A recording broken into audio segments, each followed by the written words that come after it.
It's Mega Grace on Vuma FM, Adult Radio for the Young at Heart. 7 minutes before Bongani Mtolo, Slilanga and Gabriel Sithole.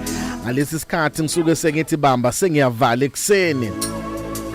Bambanga sengiyavala before you start your day. Elubambela amazwi ambalwa engizowakhuluma nawe namhlanje ekseni. Ngithi kwesinye isikhathi uNkulunkulu usebenzisa ubuhlungu ukusifundisa izinto ezithile. When God wants to teach us certain things in life, he uses pain as our teacher. Ubuhlungu kunezinto okuzenzayo kithi.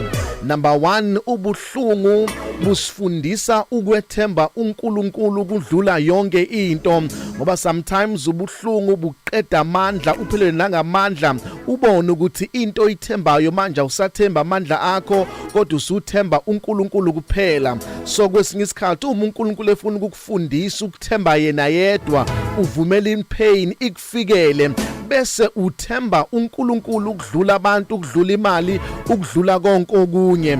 Futhi kwesinye isikhathi uNkulunkulu dedela ubuhlungu ukuze efuna ukusondeza eduze kwakhe more. Kwesinye isikhathi uNkulunkulu dedela inhlungu ngoba efuna ukusikhulisa kuye. Mase kufika inhlungu sizofunda ukumfuna uNkulunkulu, sifunda ukumthandaza uNkulunkulu bese siyakhula ekumazini.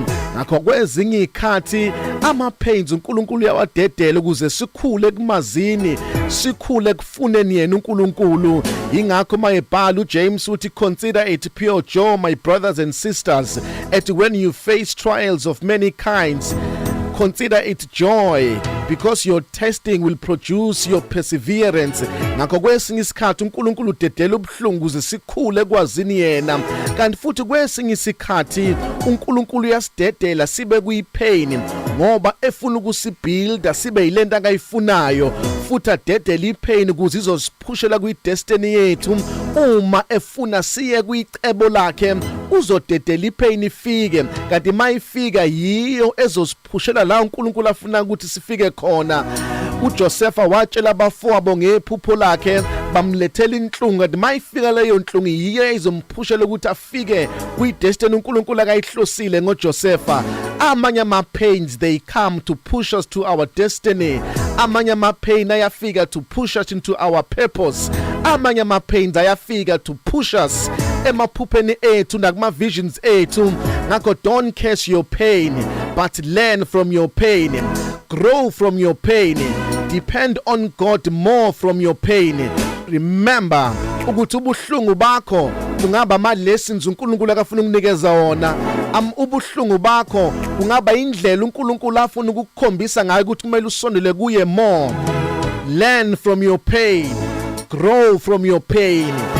Ungavumi ukufela kuyibuhlungu bakho, kodwa buthi mabufika ubuhlungu kube khona ama lessons ophuma nawo uthi yebo ngibuzwile ubuhlungu, but khona izinto engiyifundile ngobuhlungu engibuzwile. Ungabe umuntu ongena esimeni udlula ungafundanga lutho, but onke ama lessons, onke ama pains odlula kuona, they come and give you lessons. They come and make you grow. Funda kwinhlungu obhekene nayo, khula kwinhlungu obhekene nayo, bamba ifundo kwinhlungu oke wadlula kuyona. Ingafiki ipain ungafundi lutho, but we learn from our pain, we grow from our pain. I am Phumlani Nkwanyana. You are blessed, you are favored, and you are set apart. Good morning, Mega Grace Nation.